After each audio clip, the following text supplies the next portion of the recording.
You're on the punchline with Kelly Pavlik and James Dominguez. We'll continue that after.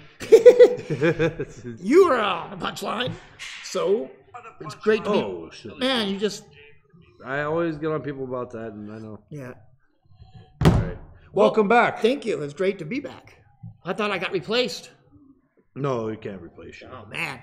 I was worried that week. They did. Brian and Vinny did a great job on the show. They did do a good job. I was pretty concerned that... it was fun. I was pretty concerned I was going to have to start my own show, and it wasn't going to be nearly as good. Well, we got some things to talk about. We got some new fights that just opened up today. We heard we might be the first. You just showed me on your wristwatch. My wristwatch. Your wrist gadget. My wristwatch.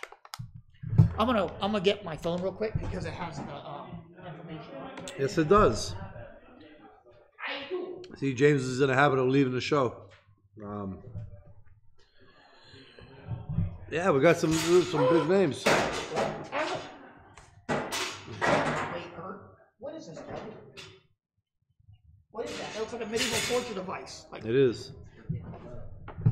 It fell on my hugs. All for gains. It fell on my hugs. What's up, Sergio? Actually, Sergio, we're just talking about one of your, I believe it was your post or... Yeah, he posted on there. We were waiting to see fantasy fights. How personal he got. Yeah. I just seen it like literally 5 minutes before the show started.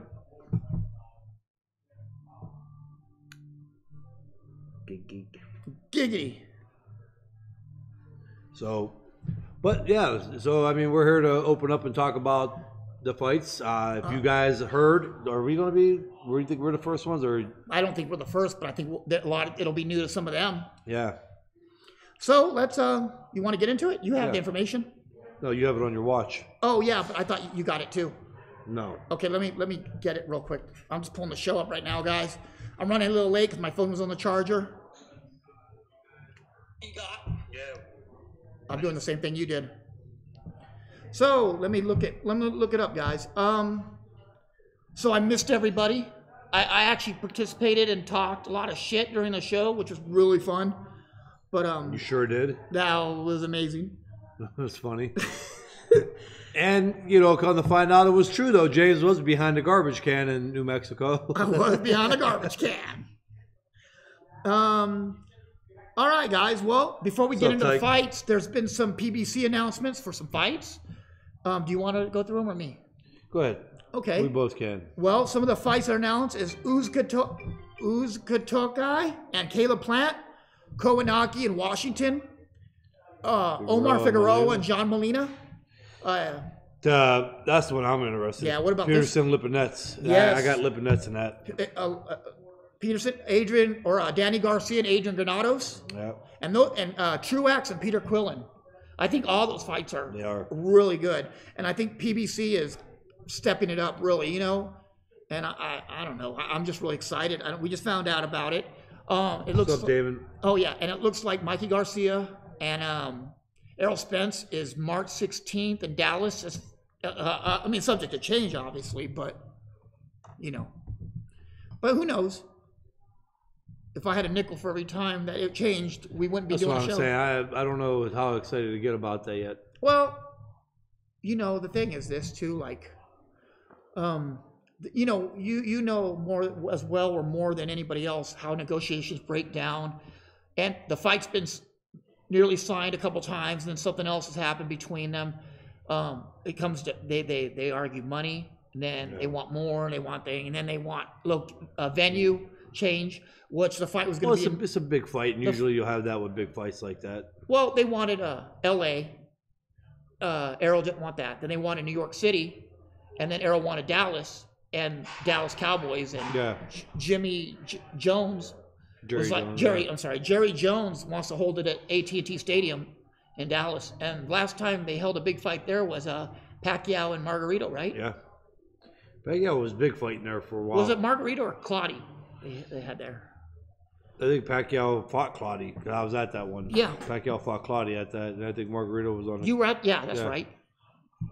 You were at Dallas for that, right? Yeah, I was at, it was Pacquiao Claudio, right? Yeah, right. Yep. I mean, I don't know. I'm really excited. Jumping right into it, though, like, what'd you think about the fights this weekend? Thought they were good. I do. Entertaining. What'd you think? Oh, I thought it was great, but to get into it, were you really surprised? Were you really surprised about Usyk?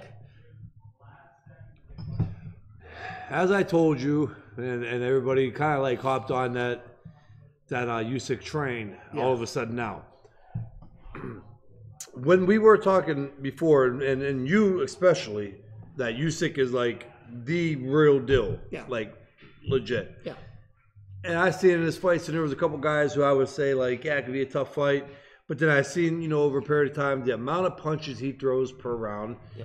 He's slick. I mean, he's not like 74 per round. Yeah, exactly. That's a lot. That's a lot for a cruiserweight. For a late heavyweight or a super middleweight. That's a lot. He was not overly slick, but he's slick enough that he makes those subtle moves and gets away at the last second. Not a big power puncher, but he wears you down, and that's a guy like that is hard to beat. Did you see in the Olympics in one of his Olympic fights, he threw almost 400 punches in 3 rounds? Oh, no. In the Olympics, which is amateurs do throw more, but that is unbelievable. Yep, that kind of output. But this fight, Saturday, I thought that it was. I had that fight really close going into that round. I think I had it 58, 56, or 54. 58, 54 by the knockout. I had it a draw going in, and that knockout, to me, it wasn't a lucky punch by no means, but I did not see that coming at that point. I did see Bellew starting to get tired, though, and I knew it was a matter of time. And I'm thinking like by round, though, like the next round or the following round, because to keep up with that pace, he was fighting a great fight, but to keep up at that pace, it would be hard. If I had a guy like that, I would tell him to kind of slow at the beginning of the fight and try to win middle and late rounds. Who has a talent like Bellew do against the Usyk, but you could just see it coming that he would not be able to keep that pace up. But it was a fight, a good fight. I look at it like this. I mean, was Usyk exposed? No. No. Exposed is a bad motherfucker. Yeah, I mean, maybe a little bit like he was in a dogfight. But at the same time, I just cannot see at that weight class, if Bellew couldn't do it, I don't see anybody else either who's going to be able to go at that pace. And I don't see any guy really hurting him. That includes the heavyweight division. Yeah, exactly. I don't see a guy fast enough or skilled enough to catch him, to knock him out. And I don't see anybody keeping up with that pace. So that's where I'm at on it. You know what I mean? Was it a great showing? Absolutely. No, I don't think it was, personally, in that fight. But he did what he was supposed to do. He tired him down, and he threw a beautiful punch, which he threw the entire fight. Yeah. This time it just found his home. I think the fight was better than I expected. I had trouble giving Bellew a lot of rounds because he was trying to steal with a straight right hand. He wasn't doing a lot, and it was hard for me to give him a round. I gave him the first 2, I believe, right off the bat, because I think he did more. He kind of controlled the fight, but I think as his conditioning he started breaking down. And the only thing that concerns me about the Usyk moving to heavyweight is his power. He's not a big power puncher. No, he's not. People, well, right now, I think a lot of people got on this train where he's some big knockout artist, and he's not.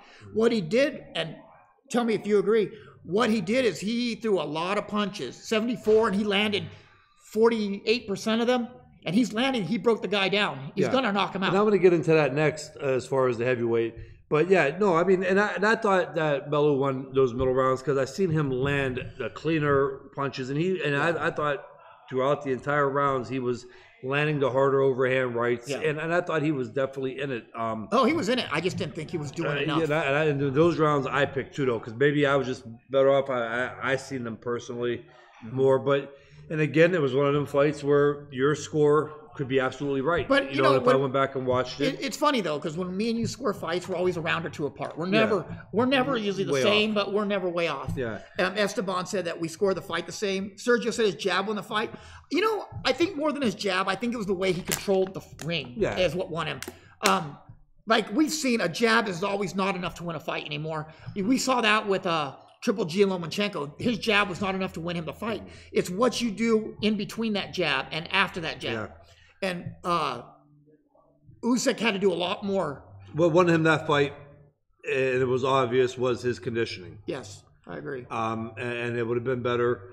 And he was only going to get stronger as the fight went on, like he has shown before. That's what the difference was in that fight. But as far as him going to heavyweight too, now everybody jumped on and everybody's on his train, you know. Or no, I take that back. Everybody's kind of on it for being at cruiserweight. Yeah, but they're shitting on him at heavyweight. Yeah, but if he goes to heavyweight, that's stupid. And that's the point that we bring up. Like Chris Bird, who is not a power puncher and a lot smaller naturally than Usyk. Evander Holyfield was able to do it. Yeah. If some guys were able to do it, believe me, Usyk he's a big guy. Thank you, Michelle. That's sweet of you. I am trying. I'm working hard in the gym every day. Thank you. It means so much. You always look great. But you know, no, I agree. You know, the thing is this. A lot of these people that watch, they don't see Usyk outside of camp. They just think Usyk is a guy that walks around at 210, which is not. And, you know, I thought the same thing. I've seen him in Oxnard, but he was already in shape for a fight. You know what I mean? But when we saw him in New York, I was taken aback. And he wasn't fat. This dude was, look, I'm not going to even, he had to be 6'3.5", 6'4". He had to be. And he was about 245, 250 in between that fight, wasn't he? Yep. Because you're in shape 245. Yeah, and you are a solid 6'2". You're a 6'2". Maybe 6'2 and a quarter. I don't know. You're 6'2"? Yeah. He had 2 inches on you. And he was wider than you. And you're what? You're 240. Yeah. That's what I'm saying. He's a big guy. When you shook his hand, how big was his fucking hand? About the same as yours, wasn't it? Yeah, you know, if not bigger. James, I really can't say that I broke that all down when he shook my hand, though. Oh, well, when he shook mine, mine was all little in there. You know, like, Jesus Christ. So like you were really staring us. You were fucking telling the tape all the way through with us. Huh. Man, I'm just telling you. That motherfucker was big, man. I was just shocked. You knew, yeah. I'm impressed. I was shocked, man, how big he went. I just looked at him and said, he's a big fucking guy. Look, it wouldn't take long before Sergio got personal. Evander went through the whole Balco program. Come on, Sergio, you're better than that. You're doing a show and you're a journalist now. You're better than that. They have journalists like you. There's like, you are scrolling your articles. That's what it is. Kelly, you look solid 240. You're not 240 right now, are you? Yeah. Are you? Yeah. I thought you were at least 230, 228. A little over 240, actually. Thank you. You can only see from the table up. Bro, there has never been a time that you have weighed more than me. And you got me by 20 pounds, 25 pounds right now. You do. But I'm also 4 inches shorter. Maybe more. No, I'm 4 inches. Don't start your shit, Kelly. James. Kelly Robert Pavlik. Your stuff is good. Kelly Robert Pavlik. Yes. I knew it. I know this shit. But your measurements are way off. Bro, I'm the same height as Fernando. You've seen us both. You're not 5'10". Yes, I am. We will handle this today with the tape measure. Hi, Julie. But no, what I'm saying is, though, he was a big dude. Hi, Julie. And we've been around. He was. But the thing is this. People are saying, oh, he gets in there against Joshua. Let me tell you what. Joshua has not done enough to show me that he can even beat Usyk. It's not going to be that big of a size difference. First of all, Usyk will be around 15 to 20 pounds heavier than Wilder. Okay, Wilder's taller. We all know that. But Usyk is, I would say, is 6'3", 6'3 and a quarter. Yeah. He's bigger than most of the heavyweight champions in the past. Yes. He's the same height as Ali was. When Ali was a big heavyweight, tall heavyweight. Ali was about 6'3". Yeah, it's closer to 6'4". To say that he will not be able to compete at heavyweight is crazy when a guy like Chris Bird and James Toney. Let's even go back. Mike Tyson in his prime was only 5'10", 212 pounds. Yeah, well, 216. But same thing. At that point, you're 4 pounds off. And Sergio said, James, how did you gain 10 pounds in 4 days? I was in New Mexico and I ate Lottaburger, green chili cheeseburgers, and a dozen tamales and a dozen chili rellenos and a whole pan of Rice Krispie treats. Good old fucking New Mexico food. Bro, I told you to go with me. You'd be 250. All right, Esteban. I don't think that Bellew, I would like to see what he weighed the night of the fight. He was another big guy who was over 6'3". Chris? Yeah. I don't think he needs to fight a guy like Arreola. I mean, he's fighting right below. He weighed in 2 pounds below the heavyweight division. Well, did you get the post-fight weight on him for that fight that night? No, I didn't. He was 225, man. I mean, so right there, he weighs more than he's 10 pounds heavier than Wilder. Bellew weighed the same, just about. He was like 227. So Wilder was a Bellew was a heavyweight. Wilder's 214 his last fight. Exactly. And he came in at 214. And Anthony Joshua is 6'6" and 240. I mean, so he's not that much bigger. And believe me, Usyk, all you got to do is put on 5 more pounds. He'll still keep the same speed. My thing is this, Kelly, and I said this on one of the pages.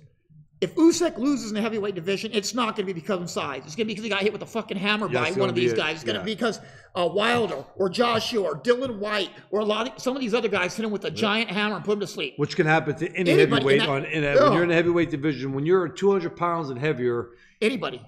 It's fair game. Even if you're not known as a power puncher, anything can happen at that weight. Simon said, Kelly, I think Usyk would need to do what Michael Moore did. Michael Moore was a small one. Michael Moore did, moving up with taking a few fights to build into the weight. Not sure he's ready to move up and challenge the champs right away. You know, I don't know, Simon. I think he has a pedigree to do that. You got to remember, he fought heavyweight in the amateurs. He was a heavyweight in the amateurs. He fought guys that were 260 in the amateurs. A lot of these guys, I like to go back and look on that with Michael Moore. I don't know if how many fights he fought at cruiserweight. No. From light heavyweight. He went from cruiser to cruiser. He went light heavyweight to cruiser to. But they don't have a cruiserweight in the amateurs. No, you're 201 and above. Exactly. And so Usyk was a heavyweight in the amateurs, guys, and he fought guys 260, 270. It's not. And this guy, we're talking about an Olympic gold medalist with well over 300 amateur fights. And the same people that shit on Usyk right now are the same ones in love with Lomachenko, and there's no difference between the two. I don't even know where the argument point on it is, like, about him going heavyweight again. I mean, it's like if there was if there was 4 guys that was heavyweight world champions that were 5'3", people would still say that, oh, he ain't ready for the heavyweight. He's not big enough. He's the guy 6'4". True. And Damon, you're exactly right. Usyk versus Ortiz Povatkin would be a good little. I think so too. But you know, Ortiz is so scary with that power. He's old. He might be 67 years old, but the dude can crack. You know what? They're about the same size. Ortiz is a little chubbier around the waist, so he weighs more, but they're about the same exact height. Yeah. And I think. Oh, Jason Kovac says, people make it too much about height and weight. Usyk puts 3 or 4 clean shots on your jaw. It doesn't matter if you weigh 400. Usyk can hurt Wilder just like Ortiz. The only difference is he won't let him off the hook. Well, Jason, you're right. You are right. Fundamentally, you're right. But Usyk is not a big puncher. He wears you out by attrition. Like guys like Julio Cesar Chavez, he was not a big puncher. He'd wear you out by attrition. Lomachenko is not a one-punch knockout artist. He wears you out by attrition. Well, Lomachenko just makes you want to blow your fucking brains out. No, but it's those punches over and over and over again that wear you down. You know, guys like Winky Wright was not a big crack puncher, but he would wear you out. No, he would, and he still didn't have many stoppages. But no, you're right. These are the guys that just tire you out over a period of time. And again, even with that being said, I mean, there's a lot of factors that come into it. And it's too hard on one show to sit down and break it down with you guys about having power or not having power. But even at the heavyweight division, because we're saying somebody don't have power, don't mean they can't knock you out. It's just less unlikely compared to some of the other guys. But Usyk, the power that what he's doing now at cruiserweight is not going to make much of a difference at heavyweight. As a matter of fact, guys at heavyweight are going to get tired quicker than the guys that he's fighting at cruiserweight. They're bigger, they're sloppier. The most of them are. Yeah. Again, I think even Wilder gets tired. He got tired in his last fight fairly quick in the middle or late rounds. I think that Usyk, with a guy like that, what would Joshua really be able to do? He's not going to land the clean shots on him because Usyk is coming up too heavyweight from that cruiserweight where he's still bringing that speed. He's not going to gain too much weight. You don't have to. Yeah. He's a big guy as it is going into that heavyweight division. He's not going to slow down. His defense is going to be the same. Joshua would get tired quick as hell against Usyk, and he wouldn't have a choice but to because Usyk is throwing 70 punches around. That's what I was going to say, Kelly. Damon says, what about volume versus volume? Big Baby Miller and Usyk would be a long 12 rounds. Yeah, but here's where I was doing some research the other night. I think I was talking to you about it. The average heavyweight in the heavyweight division right now, not the past, but right now, throws between 27 on the low end and 42 punches on the high end. Okay? 42 on the high end. That's the highest output by a heavyweight right now. And I think that's Dylan White. Or no, Tyson Fury, I'm sorry. But what happens when you bring a guy in there that goes 74 punches per round? And Baby Miller is high volume, but the thing is, he's not an accurate high volume. No. Baby Miller just puts punches on you, and he does not have power. And that's when he's able to dictate the pace of it also. Baby Miller's not having to throw 70 punches because he has to get somebody out of his face. He's doing that on his own. That makes a big difference. I can't explain it. It does make a big difference. I think Usyk's a bigger puncher than Miller. Yeah, and going back on that real quick, what I'm trying to explain, that's a big deal. Yeah. If he was going from 175, light heavyweight, to heavyweight, and he had to hurry up and he threw on 35 pounds, that could slow him down. That could make him tired quicker. His body's not used to it. His body didn't adapt to it. Yeah. That could be an issue. The guy is he walks on fight night. He's in the 220s. He will not have to put on a crazy amount of weight. Mid-220s. Mid-220s. Mid to high. So he's not going to have to really do anything different going into the heavyweight division. So he has no disadvantage going in. He's not going to slow down. He's not going to lose his power. And he's not going to get tired quicker by putting on a big amount of weight. He don't have to. He's not doing it. Well, Damon says, he can last a 12 out of size. It's not the size. I don't think it's going to carry him through. It's that getting that hit with them 74 punches around will wear you down and break you down. By a 220-pound man. Well, let me ask you this. You were throwing 78 per round, right? As a middleweight, right? What were you averaging, 78? I thought it was in the 80s. But okay, yeah, but 78 to 84, whatever, right? Yeah. You have a man that outweighed you by 40 fucking pounds, Kelly, and he's throwing 5-6 less punches than you. That's what I'm saying. I mean, that is a monster. Now, again, I don't want to be the guy because I know how it goes with everybody. Like, he goes up to the heavyweight and just say he gets caught and he gets knocked out. Everybody's like, you guys are idiots. You guys are idiots. You don't know what you're talking about. That could happen. But what we're saying is to say that you don't stand a chance at heavyweight is absolutely ridiculous. But it's the same people that say Lomachenko won't be able to make a stand at welterweight. Mikey won't be able to last at welterweight. It's the same thing all the time. It's people get hung up. They get hung up on small details. I said that earlier today. I mean, we're talking about like some of the social media guys. I'm like, I think really they just get on there. They don't even know what the topic really is. They just see it for a split second. We talked about that. Yeah, and then they just go on and right to right or argue to argue. Did you fucking hear today? Somebody wrote on Facebook. Good buddy of mine, Christian Marrero. Christopher Marrero. Mm-hmm. Somebody wrote that Canelo should move up and he'd knock Usyk out. And that's the boxing. I was like this. That's the boxing. I said the only thing that Canelo could beat Usyk in is if he was flexing bank accounts. Do you know what I mean? Yeah. But Canelo needs to move up and knock out Usyk. I was like, what the fuck? But I think people get hung up on weight and size, and it does make a difference. I know that. I understand that. But to say Usyk can't compete when he's fought at heavyweight, really he has. Well, that's what I just went on a rant about. He's moving up literally 2 pounds from the heavyweight division. Yeah. And he walks around in his mid-220s in shape. It's not going to change. It's not a big jump. It's not. He's like I said, it's not like he's coming from light heavyweight, 175, and he's got to put on 25 pounds just to make it to the heavyweight limit. Oh, Simon said 40 minutes ago, Fox announced the Spence Garcia fight, so it's been signed. Oh, sweet. March 16th, AT&T Stadium. They did a face-off at Fox, and I did hear about that. I heard that Spence looked pretty bloated. He looked pretty big, you know what I mean? And I'm not saying anything. I'm not saying he's out of shape. I'm just saying he looked really fucking big. But we know Spence is a big guy between fights. Lonnie, thanks, man. No, I'll check that out tomorrow. Oh, yeah. No, Oliver, he wasn't. He showed me he actually showed where somebody had wrote that. Yeah, Jeff, they do. He showed where somebody wrote that somebody said that. Jimmy said, wow, James, you look good. Thank you, bro. I appreciate it. I've been trying. He's hot. Hot like lava. Like lava. Damon said, what happens if Top Rank's offer to give Crawford to Mikey and Lomachenko? Will Top Rank work with Mikey if the money is right? Or did Top Rank screw Mikey? I don't think it was Top Rank screwing Mikey. I don't think it was Mikey screwing Top Rank. I think it was just anytime, as anybody can say, when there's a lawsuit and millions of dollars involved, there's going to be bad blood. I think if the money's right, I think Top Rank will work with him again because there's too much money not to work with him. If the money's right, they will work with him. But Crawford is not on Mikey's radar. Mikey's not on Crawford's radar. There are bigger fights for both of them right now, but grudges ain't held too long in boxing. No. For the most part. You can't. But I think eventually you will see that if Mikey wins. Let's say if Mikey keeps winning, because Mikey has a full plate. He has Errol Spence. He wants Lomachenko, and now he's talking about Crawford, or I even heard Thurman. I heard Mikey and Thurman, man. Yeah. So I mean, listen, I can tell you this: if Mikey beats Spence, I don't think you will see the Lomachenko fight ever. No. And for what reason? I don't know. It depends what Lomachenko, how good he looks. I think he would stay. I think it's more.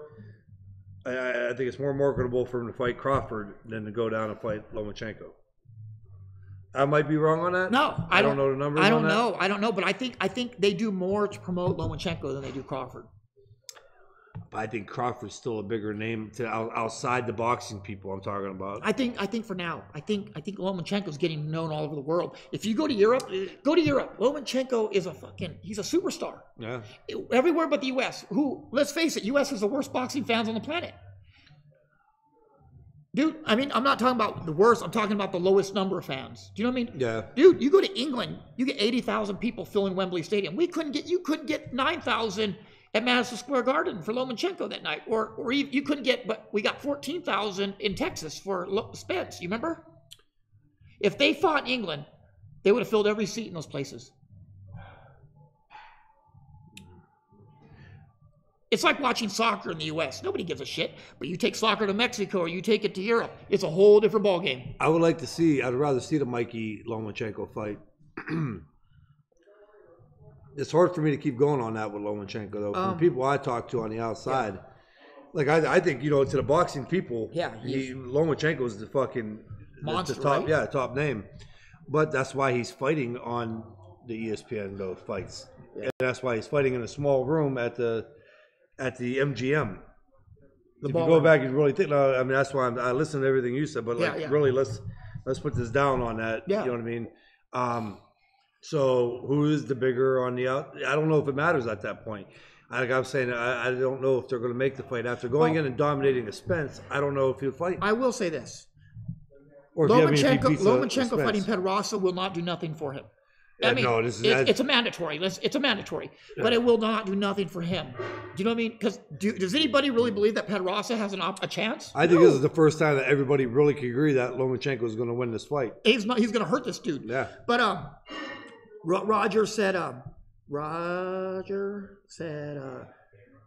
James looking better every week. Thank you, bro. I appreciate it. And he said, shut up, Kelly. Yeah, he told me to shut up, that a-hole. Bo Swanson says, love you guys. Kelly respects you about you coming to term with your demons, brother. It gives people still struggling hope to overcome. Mad respect for you, champ. Who said that? Bo Swanson. Oh, Streets. No, and it's Chris Henderson says, I agree with James. The Loma fight does bigger numbers than Mikey and Bud. I think so too. I really do. I think Who said that? Chris Henderson. I think they promote Lomachenko better. Lomachenko's easier to promote than Crawford. Let's face it. Do you remember the Crawford fight? Who did they have for the who stole the show? Yeah. His mother talking crazy fucking shit stole the show, right? Yeah. Listen, this wasn't meant to be an argument. No, it's not. What I'm saying, and Chris, listen, I'm actually being patient on this. Yeah. But there's not going to be much of a fucking difference between Mikey Lomachenko or Mikey Crawford. There's not going to be in numbers. There's not. Guys, come on, let's call it out. Let's be straight. It's not the fighters themselves. It's this boxing right now. These guys are fighting on ESPN. Lomachenko, and this talks about the boxing, the state of the game. It has gotten better in 2017 and 2018. But Lomachenko and these guys are fighting on ESPN. They're fucking world champ, talking about pound for pound guys. Yeah. That's all I'm saying. I mean, it's if you argue with me on that, then it's just being a biased and we're not being logical. Roger said, what did you guys think of Usyk's fight? I thought he did great. I thought Usyk looked amazing. I think he did what he was supposed to do. He fought another really big cruiserweight who could fight. It was a tougher fight than we all expected, but he did what he was supposed to do. Jason says, hard to imagine Mikey beats the man at 147, then cuts 2 weight classes to fight Lomo. He's doing it anyway. Yeah, he does bounce around. Mikey walks around at 180. And Roger will tell you, I mean, Lomachenko's probably one of the best conditioned athletes. I think he was talking about Mikey. Mikey. Moving up to 47 and cutting back to 2 weight classes. Mikey does it anyway. He walks around at 80 and he cuts to 35. I mean, I don't know. I don't think that's the biggest issue in that fight. I think the biggest issue in that fight right now is I don't know. Thanks, Chris. I don't know, man. That fight, at first when I first heard the fight, I had Spence winning. But now I got that fight a 50-50 fight. Do you know what I mean? I have that fight. I don't have a winner between Mikey and Errol Spence. I have a 50-50. And it'll change the closer I get. You know what I mean? Yeah. But now I can see reasons why Mikey would win. And I can see reasons why Errol would win. I'm not going to shit on either one. Each one of those guys are amazing. Oh, they're great. They're great. It's great for the sport. Again, going back on that, that fight is great for the sport. Everybody, like before when they were saying Mikey's crazy for taking it. You know what? If he was crazy for taking it, at least he's one of the very few fighters that's calling out, and his team is calling out for fights like that. You know what's funny about that, Kelly? Every welterweight in the world turned into the WWE and started having, so they didn't have to fight Errol Spence, right? I seen Garcia. I seen Porter. I've seen Thurman. They lose their damn mind and start fighting with each other. About everybody else but Spence. And fight everybody else. They were fucking calling out Golovkin. They were fighting each other in the ring after a fight. Yeah, they wanted to call Canelo out. To avoid Spence. Yes. You know what I mean? They tried to call Canelo out so they have to fight Spence, right? And all of a sudden Mikey calls him and everybody shits on Mike for it, right? Yep. Roger Roma says, I don't think Mikey cares about Lomachenko anymore. I think if Mikey pulls this fight off again, he gets Crawford. Props to Mikey for trying to be great. I appreciate Roger. Yeah. Thank you. I agree. And watching Mike, and then Nestor Daniel said, just bet all your money on Spence. You're welcome. You're welcome. Well, that was two. You're welcome for what? Me and Roger agreed, and you and Chris agreed. Yeah. Good shows, guys, and great breakdown. Usyk moving to heavyweight. Well, going back with Roger real quick. That's the question I got. You say you think Bellew was depleted. I think so too. What do you think Bellew walked around at? Was there any? You're closer into the camps. What does he walk around at that he would be drained? 245. He walks around at.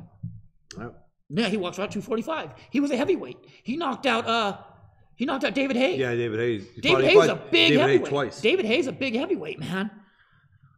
Marcus said, good show, guys. Great breakdown. Usyk moving to heavyweight. I believe Usyk will do great up there with his skills. I agree, Marcus. And, Marcus knows his boxing. Marcus knows. Me and Marcus argue a lot online about shit, but let's face it. He knows his boxing, man. You said 2 weeks ago he didn't. Oh, I changed my mind today.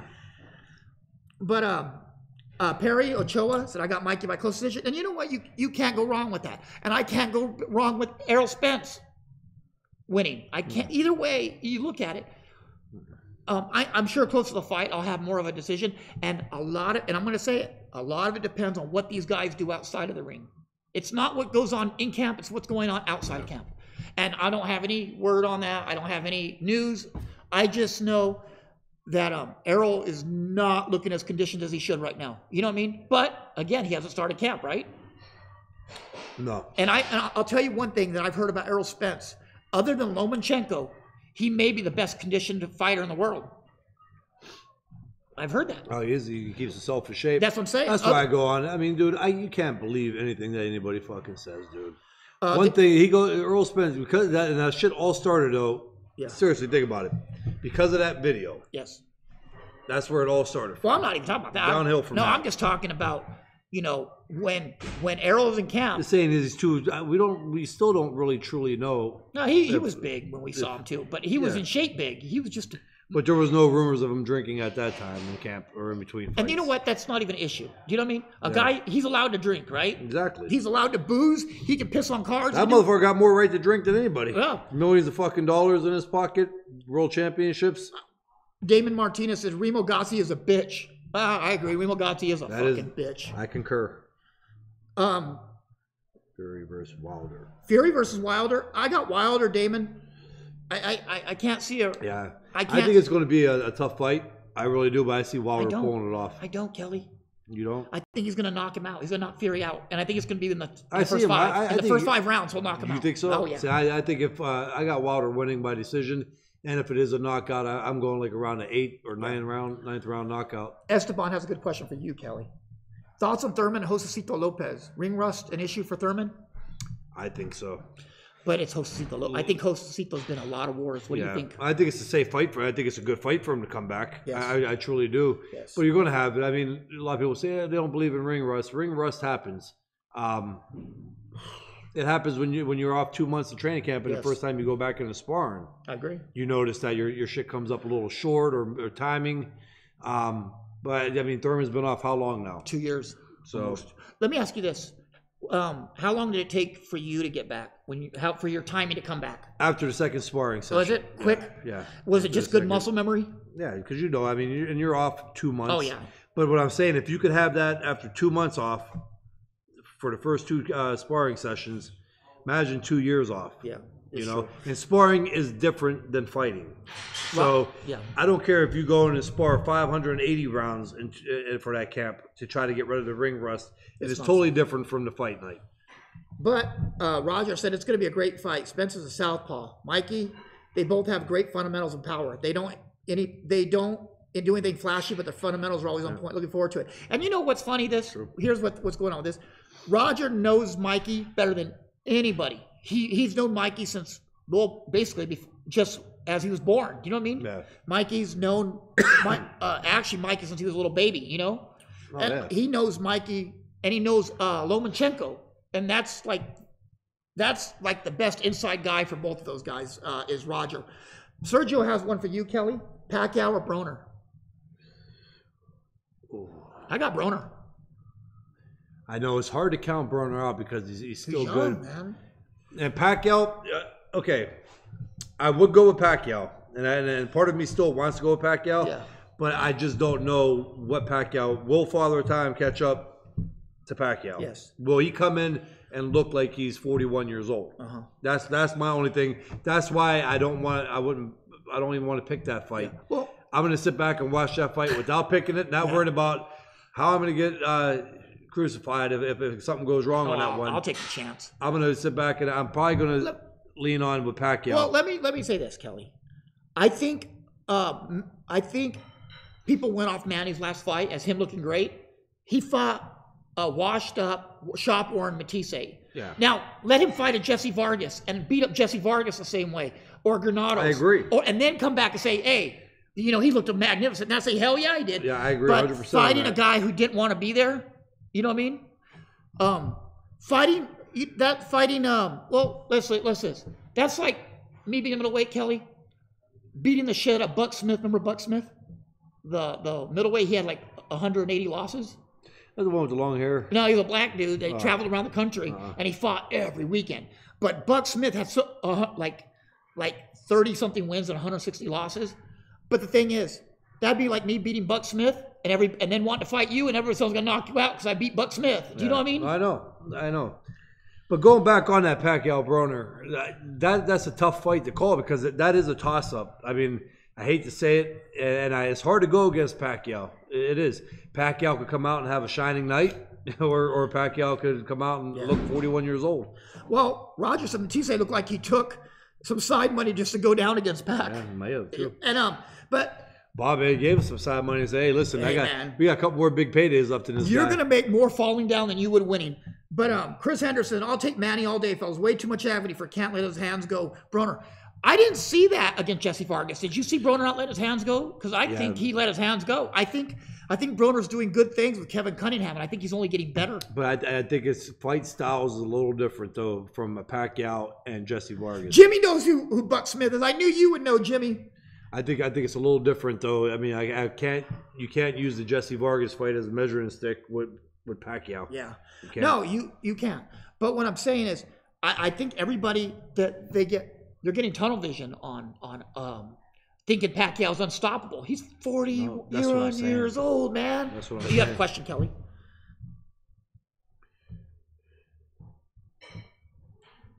Okay, YouTube comment from Steve Z. Tyson Fury should have ring rust against Wilder. His last two opponents since his comeback weren't close to Wilder level. Yeah, but he fought twice, and you could take away the ring rust from that. He's been in there. He's been active now. And sometimes you want to throw a guy in there who's not going to be a threat and where you can just get back in that ring and get the feel of it. Yeah. Another YouTube question from Lazy Fat. Somebody help me with that one? Let me see. Lazy Fat Feral Cat. Yeah, Lazy Fat Feral Cat, chubby. Kelly, for $1.3 million, would you come back to boxing? How much? for $1.3 million, would you come back to boxing to box an MMA fighter that's 0-0 in cruiserweight? Tell him the truth, Kelly. Tell me you'd piss $1.3 million a year in taxes. Tell him that. No. Well, for the box an MMA fighter? Yeah. For MMA guy. For $1.3 million? Depends. Yeah, I don't know. Yeah, you just still come home with. Yeah. I don't know. You come home with $600,000, $700,000. Yeah. Would you? I could buy a shit. I could use that as. You could buy a bunch of fucking fainting goats. Yeah, exactly. That's exactly what I was thinking. Yep. Fainting goats and roosters. Property's going cheap here. You get some property, like 8 acres for $75. Get you some llamas, alpacas. Feed them Starburst. Cherry Starburst. Yep. Fuck yeah. You're fighting fucking John Jones. Darren Shabbat. Lazy, fat, feral, cat, chubby. Absolutely. Count me in. Count me in. Oh, you know what I did? I went to Albuquerque. I did go to both gyms. I got a story about the Danny Romero gym I have to get with you on after this. I got the footage. Danny Romero. Oh, you did? You did? Yeah. Yeah, we were supposed to have that for the thing. Oh, my God. Another one. All right. Verde Park, 9. Oh, gosh. Mikey knows his IQ is very high for Spence. He knows he can beat him, and he wants him even more because he knows that the world sees this guy Spence as a beast, monster, unstoppable force. What? Read that again. Mikey knows his IQ is very high for Spence. He knows he can't beat him, and he wants him even more because he knows that the world sees this guy Spence as a beast, monster, unstoppable. So Mikey is really confident going into it, pretty much, because he sees the weaknesses in Spence. Spence has a high IQ himself. Spence is a very high boxing IQ. Yep. And that's what people are saying. Spence is a U.S. Olympian and a multiple national champion and has made quick work of good fighters. You know, Roger made a good point on, and this is very true. And I really thought about it since Roger made that point. They're both, nothing that each one of them do is fancy. They're both very technically sound and smart. So it's not like one's going to go in there and overwhelm the other one from the get-go. You know what I mean by that? Like it's not like Spence is going to go in and do something totally crazy that Mikey ain't seen. You know, and both are slow catch starters. him. Yeah, and they're both slow starters, but catch Mikey, hurt him, or end the fight. It's going to be a tactical fight, which is going to have it go long. You know what I mean? So I think that's going to take away from the size advantage a little bit, too, when they're both in a chess match. Yes. It's going to be a boxing match for a while. It is. And then I see that fight playing out where somebody's going to have to open it up midway through the fight. My thing is this. For Mikey to be successful, he's going to have to go to the body. You cannot fight Errol Spence and not go to the body. You have to go to the body. Because Errol Spence is going to cash in on that body, you're going to have to do something to... Errol Spence may be one of the best body punchers in the sport. I mean, let's just be honest. He beats most of these people by hitting them in the body. Brutal. Did you say I had another question, Justin? Simon says, one that came up on boxing Facebook page today was Kelly Pavlik versus Julian Jackson. I took Kelly because I think he would have avoided the toe-to-toe and is a better boxer than Jackson. I think that Julian Jackson didn't have a chin. He had a great punch. But you had guys that were smaller than him, like Terry Norris, put him to sleep. You know, and then Joe McClellan, who hit hard, put him to sleep. Julian Jackson was there to be hit. Yeah. And what do you think? I think the same thing. I think it will come down to a matter of chins. Obviously, I think mine was better. Julian Jackson was a hell of a fighter, though. I mean, he's your buddy. He is. And not only did he have power, but Julian has speed in those punches, man. He was fast. So you can't take that away from the guy either. I mean, he was a hell of a fighter. I think it would have been, if I was 25 years younger or 30 years younger, it would have been a hell of a fight. Roger said, Kelly has a better chin. That's what I just said. Much better chin. Simon said, well, Tyke said, Mikey going to beat him, which, and Delilah said, guns are not allowed in sleeves. I love you, Delilah. Can Mikey get a fair shake in Dallas? I think the way the fight works out is one fighter style dominates the other, so I think the rounds are going to be won convincingly either way. I could see that. I could see that. Mikey absolutely has control distance, and I think so. And I think the problem is Mikey has shown in his past few fights he doesn't go to the body enough, and that's something that's going to have to change against a guy like Errol Spence. And it's going to be a little different for him to do it too against the southpaw. So he's going to have to start staying to the outside foot, and he's going to have to Which I don't think is a problem for Mikey, though, because going back on how smart of a fighter he is, believe me, I'm sure his camps and I'm sure the training that he has going on for that. Oh, God. You got a YouTube question. Yeah, I do. Lazy Fat Feral Cat Chubby said, James, who wins at 160?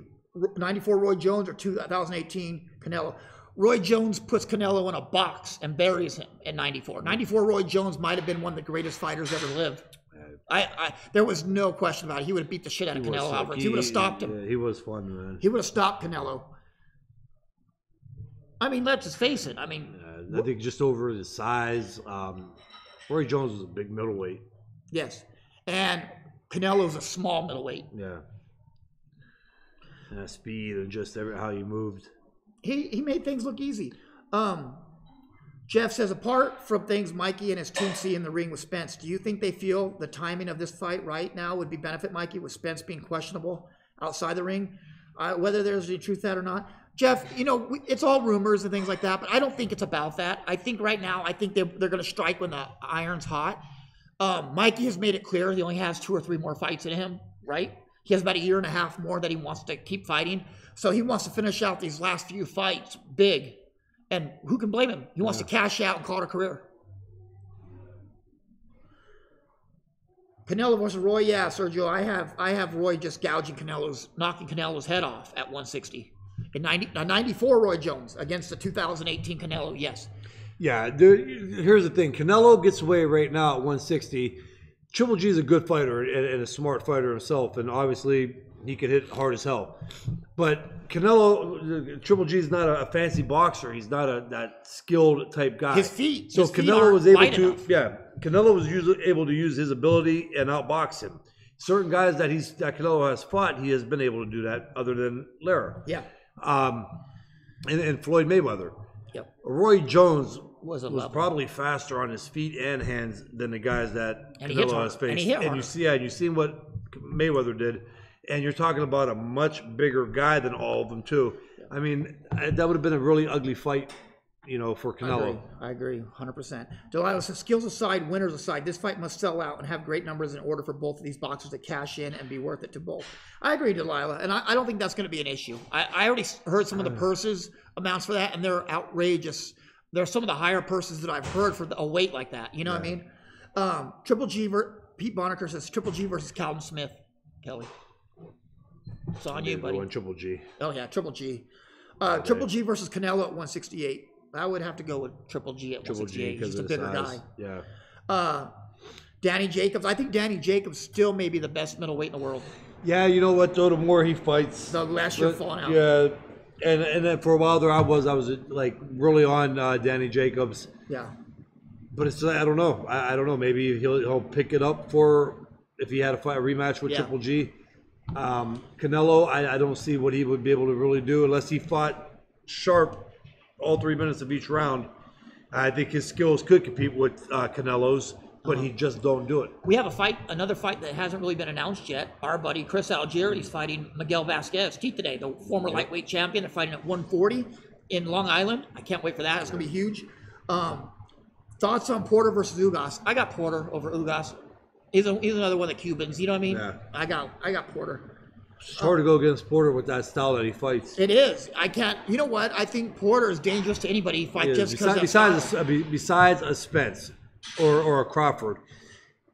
Now I'm going to go back and say this: before Crawford went to 147, I was like, when he goes to 147, I think he's gonna be too small and he ain't gonna be able to handle a big welterweight. Yeah. Well, Crawford has showed me wrong on that.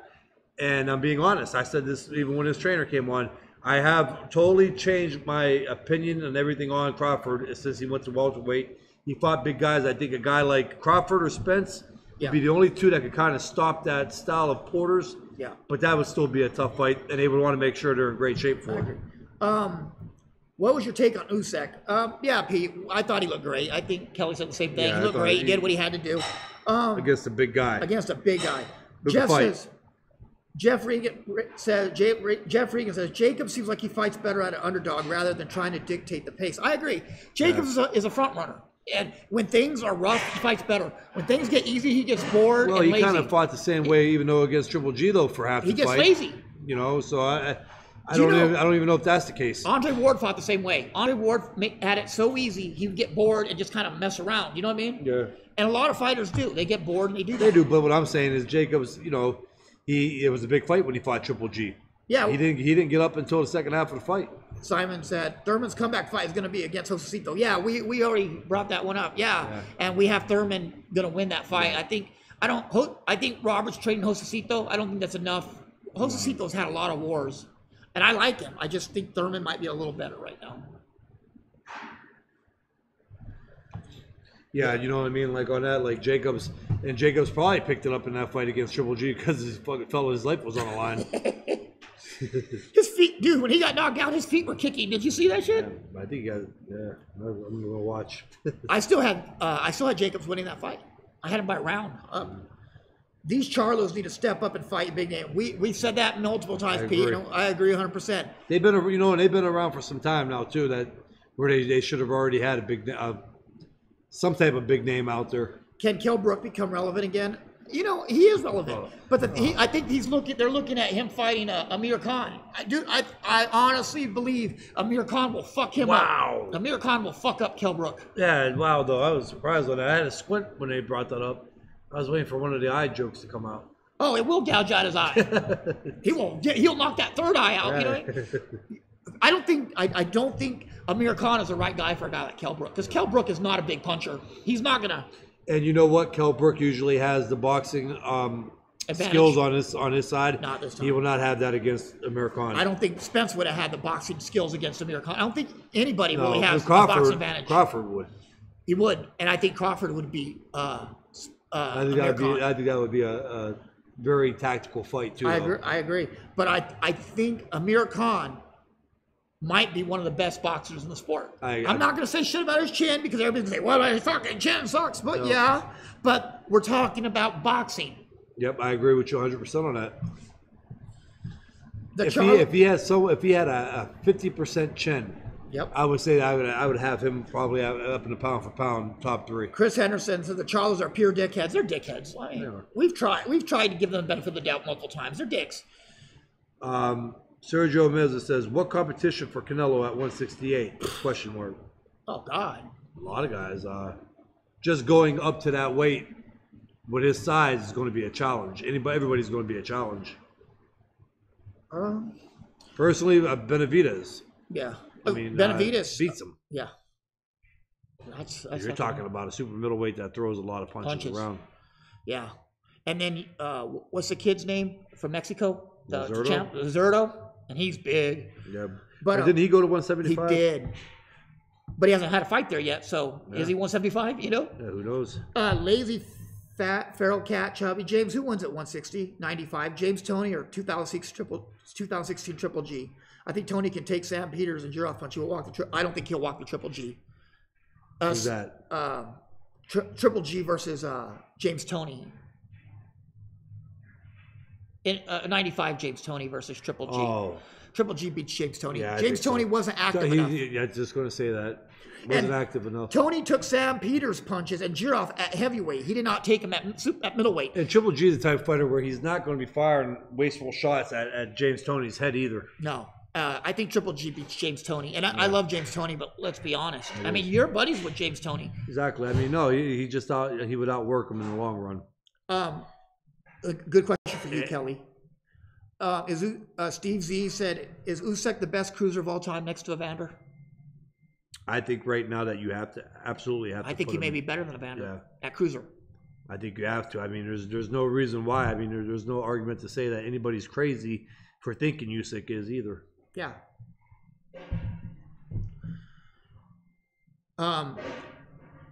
I think Jeff says, I would like to see Crawford versus Khan. I think there's better fights out for Crawford than Khan right now. Maybe we'll see. Yeah, there's no reason for that fight. No, I think Porter and Crawford would be a great fight. Mm-hmm. I think Thurman and Crawford would be a great fight. I think basically anybody in the top echelon welterweight division would be a great fight for Crawford. If I was a promoter, I would just keep everybody away from Khan, because if you don't knock him out, it's going to be a tough fight. If you don't knock him out, he's going to fuck you up. He is going to fuck you up from every angle. I mean, there's really no, like we're saying, there's no real reason to fight Khan right now. Scott says, y'all never show Foreman any love. Well, what are we supposed to say about George, Callum Smith, Uzgatai, Ramirez, Benavidez are all challenge 68. Yes, and they're all bigger than Ramirez. Virgil, what's up, Virgil? How you doing? And Virgil Ortiz. Hey, what's going on, Virgil? What's up? And I mean, I almost feel like it's unrealistic to talk about Canelo at 168. And I might be wrong on that. Yeah. He may go up there and win a world title. Yeah. It's hard for me to see him going up against a couple of them top guys and beating them at 168. Ruben said Brooks can box. It depends on the weight class they're in, but I would give Brooks the advantage. Against who? Against, I guess he's talking about Amir Khan. I don't know. I just can't see that. I don't see it, no. I don't think so because Kell Brook is not a one-punch knockout guy. He is an attrition guy. Well, I definitely don't see him nowhere near in his faster hands. Yeah. Goes to Amir Khan. I think they fight at 140 on Ruben. And boxing goes to Amir Khan. He's just faster. He boxes. Amir Khan is really, when he stays at a distance, he's hard as fuck to outbox, and it's crazy. So I don't know. And weight class does come down to it. It does. It makes a factor in that. And the only main advantage Brook would have over Amir is he's fought at middleweight, so he's still a bigger guy. Yeah. But fuck, I don't know, man. I think I think Amir Khan at a distance. And are we talking about Kell Brooks when he had two bro eyes, or when he became the Terminator? Yeah. That makes a difference too. Yeah, I mean, it makes like a big difference. It's not being a joke. It's like you had the He's first. warm. You have to understand. Yeah, you had the first one broke. Then you come back your next fight, and the other one, orbital socket. I don't give a fuck if Golovkin breaks your face into pieces, and then you come back and splits your other face. Somebody doesn't see. Yeah, to the other side. You can't tell me that's not going to wear on you. Yeah, up here. Yep. Yeah, you can't tell me that's not going to wear on your psyche. Every time you get in the ring, something breaks. You know what I mean? I wasn't really saying that to be funny. I'm being dead honest. That motherfucker looked like, remember Terminator when he got his face melted off and his eyes were red? That's what it looked like. Ah, fuck. I was waiting for Axl Rose to sing You Could Be Mine. You know that joke. Come on. Yeah. Was that part 2? Yeah, it was. Yeah. The liquid guy? Yeah, liquid guy was part 2. But I will say, Ruben, if they were fighting at 54, it would be a different fight. If they fought at 54, I could see Brook with a better challenge because better, yeah. He's a natural junior middleweight, and I don't think Amir Khan is a natural junior middleweight. He fought. You know what though? I don't even know now because Amir Khan's big. He's a big welterweight. When he fought junior middleweight, look how small he was to Canelo. Do you remember that fight? Yeah, I do. And Canelo fucking put him out, man. And he just didn't go to sleep. That motherfucker looked like he was in a coma, didn't he? Yeah. I'll never forget the fucking meme. That was brutal, man. The memes that people were making with that fight. Yeah. His body levitating. What knockout was bigger? Was it Kirkland knockout or do you think Amir Khan? Which one was the worst, a bigger knockout, do you think? I think Kirkland was more brutal.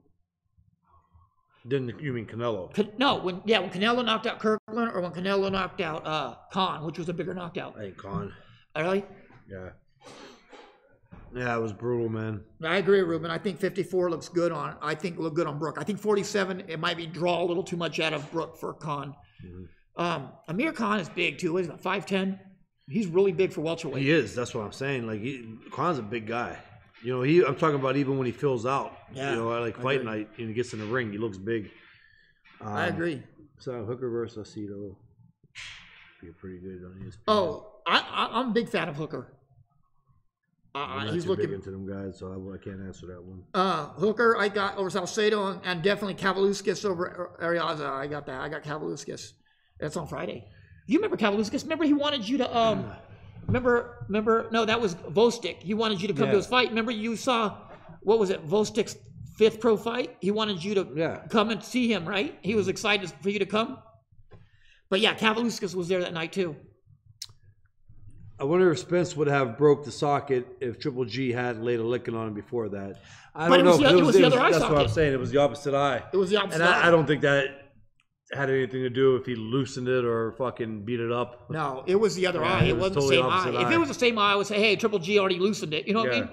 Is that what you say? He loosened it. Yeah, loosened it. Yeah, he loosened it. He loosened it. That was why the cap was tight. He fucking. If I was Triple G, that's what I would say. Bro, it's not a pickle jar. You know what I mean? Yeah. Like Spence, I loosened it for you. Triple G say, Edel Spence, I loosened it to you. This is box. I loosened your fucking face. But no, he broke the other. He actually, I think it was just as brutal. That It was. And then what? Brooke got stabbed a year or two earlier in the leg and lost all kind of blood. This dude's had a rough go at it, man. You know what I mean? He's one step away from a telethon. I just feel bad when he has to go to the airport. What happened to your... I never get through that fucking... You know how he has to declare his medical to go through? He goes, Triple G did this. Oh, you're good. Don't worry about it. Chris says, I feel like Amir Khan, but at 47 and as suspect as anyone that can weather the storm of flurries and close the distance. Yeah, I don't know. I think Amir Khan, he's proven against Peterson and a lot of these other guys that, who can fight, that if he fights at his distance, he'll be fine. I think with Joe Goosen, I think that Amir Khan's a much better fighter with Joe Goosen. I like Leon Barker. He goes, I like Fury to KO Wilder between rounds 9 and 12, in my opinion. Wilder will be power punching upwards for the first time. Very good point, Leon. I've stated that also. Yeah. Which will make Fury an even higher and more distant target. And I don't believe Wilder's power will translate to that well. And he will also have to lunge with too many punches, which will tire him greatly in early. I agree, and I disagree. I mean, it's not going to knock that much power off his punches, but it is going to make a difference. He's not going to have the leverage. He's not going to be used to fighting a guy taller than him. But I still don't know if that's going to be enough for him to lose the fight. I think overall wise that he's just a little better. Yeah. I think if anything is going to be more frustrating for Wilder is the awkwardness of Fury. Yeah. That's why I have it a close fight, man. I have an awkward, close fight going up. I do think Wilder could possibly get the late round knockout. I don't think fighting a taller man is going to be as big as people think. I think when they train, he's going to train tall anyway. You know, you always adjust it to taller people by the mitts being held higher or your bag being held higher. He's going to adjust to it. I don't think that's the issue. I think it's more of Fury's boxing skills, because Fury can fucking box, man. Yeah. But I don't know. Ruben says, what's next for Triple G? He's got to be fed to the Charlo brothers. I think it's the Charlos being fed to him. I don't think it's the other way around. That's what the Charlos are really good, and I'm high on them, but they haven't fought anybody. You can fight Julian Williams, you can fight an old-ass Austin Trout, but show me something before I start saying you're going to beat Triple G or even Canelo. I have not. They are world champion fighters, but I don't think they're that notch above it, though. I really don't. I mean, they had a couple close fights. Yeah. I think that's not, you're not feeding the Charlos Triple G like you said. I think it's the other way around. And the Charlos they have not gone out of their way to make a big fight. They have not gone out of their way for that yet. Unless Triple G's age eventually on that night catches up with him too. And it's possible. And it's definitely possible. But Canelo, they need to stay the fuck away from that dude. Yeah, they do. But Zachary Rivera says, you have little muscles. Oh, Dr. Zach. Yeah. Thank you. Thanks for tuning in. Julian says, I miss your scent. Julian said, or hits him. Joe Goosen works on defense. And I agree, Julian. He is good at defense. And Chris says, you got a good point about Joe Goosen training Amir. You know what? Joe Goosen has a way of bringing the best out of his fighters. I mean, the best might not make some elite, some of these guys, but the best is you're going to get the best out of them. How can you not, though, with Goosen? I mean, he pulls it out of you no matter what, if you want to give it to him or not. He's going to pull it out of you, and you're going to work. If Fury could take Wilder's punch, he will win. And that's a good possibility. It's true. But if my sister had a dick, she'd be my brother. We don't know how it's gonna we don't know how it's gonna shake out. If your aunt had balls, she'd be your uncle. Yep. It's true. Darren Chabat, unless they go over to DAZN, Charlo has nobody to fight at middleweight at PBC. DAZN they'll work with Heyman. They have no problem working together. That's a lot of people think that these promotion companies like motorcycle gangs, it's a lot of time that's Golden Boy shit. But DAZN, Eddie Hearn has no problem working with anybody. So, and I think Al Heyman's pretty open to working with anybody. So those fights can be made. I would be more concerned if it was trying to work with Golden Boy. You know what I mean? Yeah. Or like Heyman working with Golden Boy. Through the years of being in that, literally behind the scenes of the boxing. Yeah. There are grudges, and there's people. Of course. 1 minute you turn around like this guy hates this guy, and even within house. Yes. Within house that happens. They will motherfuck you all day. Yeah, and but the thing I noticed about boxing, if there's a fight to be made, that fight will be made. We talk about the situation with Garcia and Top Rank. Yeah. That is a touchy one. And if Mikey planned on staying around longer, I know eventually Top Rank, if there was a fight to be made and it was a big money fight, because Top Rank, and I'm not saying this because I was signed with them, they're good like that. They want to make the best fights for boxing. I agree. Yeah, they may be stubborn at first and show you, but eventually, if the money's going to be right in the $20-30 million, yeah, and the demand is there for that fight, they are going to give it to the boxing people. They are. They will, and they have not done that. No, it's true. That I know of. It's true. They were never going to make. They were never going to make Floyd. Do you remember they were never going to make Floyd and Diego Krause? Do you remember that? Not ever going to happen. And look. And then what happened? Yep. It was made. Why? Dr. Zach says, why aren't you wearing your powerlifting onesie? My what is it called? Leotard. I don't know. I'll wear it over your house tonight. Joel Parrott said, my point is that Wilder doesn't have good boxing skills, but that power is a great equalizer. And let me tell you what, Mark Breland is doing wonders with Wilder. Wilder's getting better and better every time he goes out. So he is. It's not on the same level as Fury. I'm not even going to But I don't even think it was that bad to where it's affected him. No, but I'm not going to get out and say, oh, well, his skills are like Fury. Fury's a great boxer. No. But there's a power difference. There's a big power difference. There is. And Wilder's fast too, though. And there's an athletic difference. Hand speed wise, I give it to Wilder. I think the biggest thing with Fury is he's 6'9" and he's really awkward. And not only is he 6'9", he fights like he's 7 foot. He comes from different angles with his punches. Yeah. He's in fairly good shape for the size that he is, and he throws more punches than is expected for a guy that size.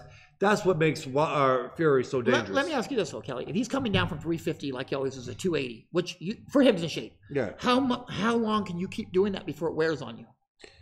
If it's there for him to lose, though, that's the whole difference. I know, but losing 70, 80 pounds like that constantly will wear on your body. It can, but again, what I'm saying is that it's you have it to lose. Yes. It comes off fairly easy. Fuck, I lost 6 pounds just by cutting out pop and in 2 days, just cutting out pop and sugar. Damon has a good question for you, Kelly. I'm going to have you answer it because you're better on this than I am. I have 25. I don't. What do you think it is? What do you think it is with USA fans turning the backs on USA boxers for anything European? I may be wrong about that. What do you think? What does it say? What do you think it is about USA fans turning the backs on USA boxers for anything European? I may be wrong about that. I think they're providing more entertainment. I think so. I think it's anybody. If they're providing more entertainment, boxing fans are fickle. If they see somebody that's knocking people out looking good, they're going to go to that. Absolutely. We are going to wrap up here in 5 minutes or 4 minutes. Listen, right now the European guys they're coming out, man. They're champions and they can fight, and the interest is there, and the what's the word I'm looking for? The excitement is there. Like these guys. They're just not great fighters, man. Like you always expected a European guy to come over and be kind of awkward and have a very big amateur career and be experienced and make it a fight. Now they're coming over and their skills, their speed, their defense is really interesting and they're dominating. Yeah, I agree. That's the difference. I agree with Damon. I think the U.S. boxing fans do give a shit about these Europeans because they're making Lomachenko a star. Here even, he's becoming a star. And I think that people are just going to gravitate to anybody who can fight. That's the thing. It was Mexico in the 90s, right? With Chavez, Guerrero, Morales, and then... early 2000s was Puerto Ricans. With Trinidad. Yep. Cotto. And the thing is, when it comes down to it, doesn't matter where they're from. If they can fight, they can fight. It just happens to be a generation of European fighters coming out. Mm-hmm. And we knew this was happening. We knew this was going to happen back in '89 because they talked about this in the early '90s. What they talk about? All these Russians and all the borders are opening, and all these great fighters are going to finally come through. But I'm saying too, these guys, their styles have changed. The European style, their fighters changed. Yes. And again, the natural athletic ability of these athletes. I mean, they're not just strong, where that used to be the big thing, to come over, they're strong, they got awkward style. These guys are fast and they move and they're all defense. They're just not straight up. I mean, back in the 1980s, the Russians fought that way, the Ukrainians. Usyk, a big guy, boxes and moves around and is agile on the feet and got, hip movement, shoulder movement. Do you know what changed that for them? When the Russians started bringing Cubans into their camp. Really, they started bringing the Cubans in and they started working with their guys.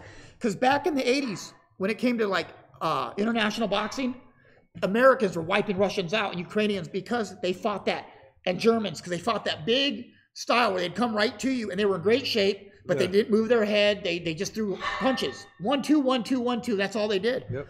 But somewhere they learned to fucking box. Somewhere in the 90s they learned to fucking box. It's fast. What I'm going on is athleticism. Like the fast twitch muscle, their punches, their footwork. Yes.